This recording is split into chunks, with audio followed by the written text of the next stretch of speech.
Mrs. Eddy by Hugh Studdert Kennedy. Chapter 6. George Washington Glover. George Washington Glover, the boy of 21, who had companied so well with the little curly-headed Mary at Samuel Baker's wedding, was, curiously enough, true to his promise, or at any rate to a part of it.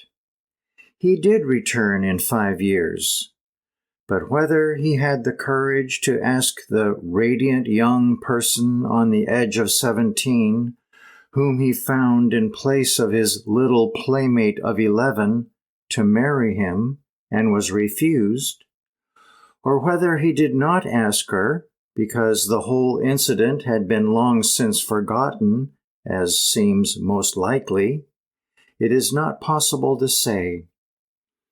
But it was just 5 years after Samuel's wedding in 1832 that George was again a guest in the Baker household. The occasion was Abigail's wedding to Alexander Hamilton Tilton, and George came up with Samuel from Boston to attend the ceremony and join in the great family reunion which marked the occasion. There is no record of his meeting with Mary at this time, or what they thought of each other, and when he said goodbye to her after the great event was over and the guests were departing, it was to go further afield than ever. After Samuel's wedding, he was leaving Concord for Boston. Now he was to leave Boston for Charleston, South Carolina. There is very little in the way of direct record of George Glover, but a clear enough picture of him, more clear than is usually the case, can be had from what there is. The one portrait of him which is preserved shows a young man of about 30, well groomed in the style of the day, with the inevitable wealth of wavy dark hair, a fine broad brow, a long straight nose, and forceful but not overly determined jaw. It is a portrait which seems to fit in very well with what may be gathered of his character from his few letters, or inferred from what he did. That he was vigorous and enterprising, in an age when vigor and enterprise were so essential to success, is clearly shown, if only by the fact that he was ready at 21 to leave his native Concord for Boston to seek his fortune, and, not content with that, was eager later on to adventure further afield still, into the almost alien land, to a New Englander, of South Carolina. It is, however, in his letters, as is so often the case, that George Glover reveals himself most clearly. One, written from Concord, while evidently on a flying visit home from Charleston, is specially interesting. It is addressed to Samuel Baker in Boston.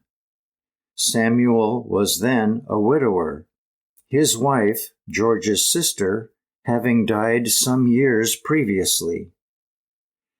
Dated Concord, April 20th, 1841, the letter runs along gaily, in a sort of pseudo-sophistication, with the grown-up salutation, "Friend Baker," and a postscript telltale of a young man just finding himself. "Sir, will you visit the South for a wife? If you do, I will present you with a lady, plantation, and 90 Negroes." He states he is in the height of prosperity as a contractor, having just undertaken the construction of 13 houses. Jestingly, he says that if Abby will name her first son for him, I will give him a Negro servant worth 1,000. he extends his respects to all young ladies now in the market, and asks to be remembered to your sisters and the rest of the family, friend Baker. It is a cheery, swaggering kind of letter, pervaded by that badinage and that atmosphere of hail fellow well met, which, from all that can be learned of him, was the essential George Glover. He loved to talk and meet new people. He was a born promoter in the best sense of the word.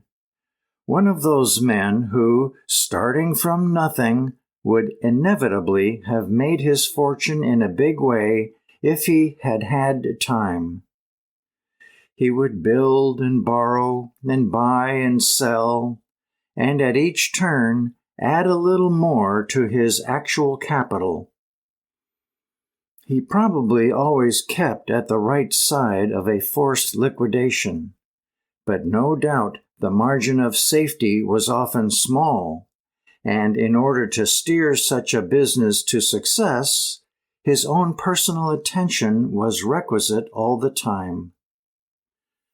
Records in Charleston show that the land on which the 13 dwelling houses mentioned in this letter were erected was actually conveyed to him.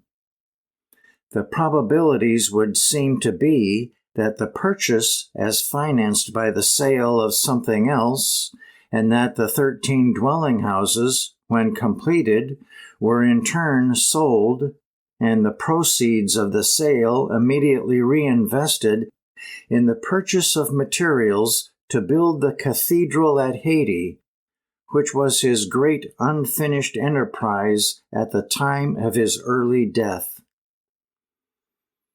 Only thus can the fact be accounted for that the equity in his estate, when all claims had been met, was comparatively small. However, his greatest assets were his vigor and enterprise, and these are clearly enough in evidence in his letter. He is at the height of prosperity. As to Mary, the nearest the letter gets to any mention of her is to ask Samuel to convey his, George's, respects to his sisters. And yet, in a curious way, it does shed some light on the course of his courtship, if so it can be called. Among the few papers relating to Glover, preserved among Mrs. Eddy's effects, is a reading of George's character by a phrenologist of Charleston named William P. Hebbard, in the course of which he is described as naturally cheerful and fond of enterprise, yet too cautious to venture much himself. Without, he is sure of success. Below this description, in Mrs. Eddy's handwriting, are the words, "In proof thereof, September 5th, 1841. The presumption seems excusable that George did actually spend the summer, as in his letter he was hoping to do, in the North, with his people at Concord, or even for a time at Sanbunton, that the courtship of the two moved slowly forward, as courtships were wont to do in those days in New England, and that when the time came early in September for George to return for the winter to Charleston, he proposed and was accepted. That Mary was willing to risk an immediate marriage, but that George, with a characteristic final caution, wanted to wait until his position was more secure. Be that as it may, he did return to Charleston with no more than a promise, if that. And a few weeks later, Albert Baker's death had overshadowed all else in Mary's mind. It was a bitter blow, but the girl is just 20, and sickness and bereavement notwithstanding, the joy of living and a vital interest in 1,000 things struggle eternally out into the open. Every day life at Sandbutton is quickly resumed. Her friend, Augusta Holmes, now married, not to the disturbing Enoch, but to one Samuel Swayze, a rising attorney in Haverhill, New Hampshire, destined one day to become Speaker of the House of Representatives, is Mary's never-failing resort. She writes to her about everything, moving easily, if somewhat disconcertingly at times, from the most earnest consideration of religion and kindred topics, to the latest marriages and the latest engagements and the latest possibilities among their mutual friends in Sandbutton. In a typical school-girlish letter, she rambles on about Miss L. Howard attending a singing school and a dancing school, about Miss Shedd being engaged, about Caroline Dean getting letters from George Merrill, about Miss Delano hurrying preparations for an early marriage. Of these events, she admits she does not know firsthand, and then, rather tardily, she concludes that if everyone would be cautious in reporting flying stories, a great deal less of falsehood would be reported. Then, in other letters, the two girls bandy names back and forth, as girls have always done. There is a Mr. Noyes, who has called on Mary, but only to be polite, and a Mr. L., who is incoherent about Diana. Mary asks Augusta to say something nice for her to Mr. Dickey, is more than willing to do what she can towards making cold-hearted man raise his standard of female excellence still higher. But she adds, and this perhaps may, after all, be the true explanation of George's return empty-handed to Charleston. As to my being married, I don't begin to think much of that decisive step. Neither do I intend to be married at present. I am sure I feel as though I should like my liberty a little while longer. Long courtships were very much the rule in New England 100 years ago.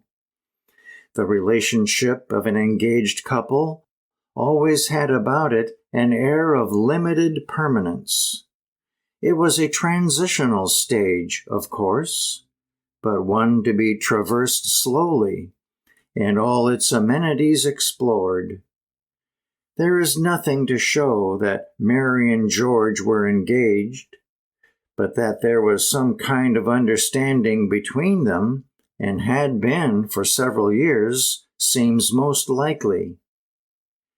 Their actual marriage, when George returned to Charleston in the fall of 1841, was still more than 2 years away. In those 2 years, if the joy of Mary's life sometimes heightens, the depression often deepens. Keenly appreciative of beauty, wherever she might find it, she is carried up into the seventh heaven by a trip she made with her brother Sullivan through the White Mountains in the summer of 1842. A little journal she kept shows how much she reveled in it all. The hue of my feelings are painted on all objects, she writes. And then, a little later, showing how inexorably the cloud of ill health overshadowed her outlook, she adds, "Oh, if I felt well, then might I be happy." She found no little comfort and joy in writing poetry, and her poems found a place in the local newspapers and magazines to an increasing extent. She even got as far as Godey's Lady's Book, one of the most popular magazines of the day. None of it is great poetry. Many years afterwards, Mrs. Eddy was to write of herself, "From my childhood, I was a verse maker." And this exactly describes these earlier efforts. Nevertheless, in these poems will every now and again appear a line of no little beauty and power, shadowing forth that vigor of expression which was to appear so emphatically later on in her prose. Then there is another picture of Mary about this time, which has its own charm.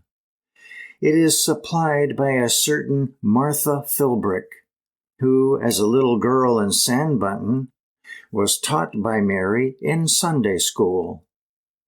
Writing many years afterwards, Martha Philbrick, then Mrs. Weeks, says, "Then we did not have a question book, but I learned a few verses from the Bible, and after repeating them to her, she would explain them to me. She was very pretty to look at. Her cheeks were red, her hair was brown curls. She had beautiful eyes. She wore a crepe moire silk. Her bonnet was white straw and had a pink rose on each side. With her curls, she was just lovely." So, one may be sure, did George Glover find her, when at last he felt himself sure enough and came back to Sandbutton to claim her for his wife. Mary's wedding was a great occasion. Time had wrought many changes since Samuel was married. Old General Pierce was dead, and Grandmother Baker long since, and Albert's death was still a sad memory. The Pierce home at Hillsborough, so long the scene of joyous goings and comings, was closed. And Franklin Pierce, supposedly retired from public life, had removed to Concord, opened spacious offices almost opposite the courthouse. They are still there, much as he used them, and was devoting himself to building up his practice as a circuit lawyer. Mark Baker, grown older, but still erect and emphatic, more militantly religious than ever, has prospered greatly. Already, he is contemplating selling the farm outside the bridge and acquiring one of the most favored homes on the main street. Martha has been married to Luther Pillsbury of Concord a year or more, and Abigail, now a mother, is climbing with her husband Hamilton Tilton to new heights of importance. Hamilton is becoming a wealthy man, and Abigail, with that remarkable executive ability which she was later to put to such good purpose, is helping him. And so Mary's wedding was a great occasion. There were, of course, the usual tears, but in all cases, except perhaps one, they were concessions to the demands of the times. The exception was the first Abigail, Mary's mother. All her life, Mary had meant very much to her, but it was not until after Mary married and left home that the full extent of Abigail's devotion is revealed.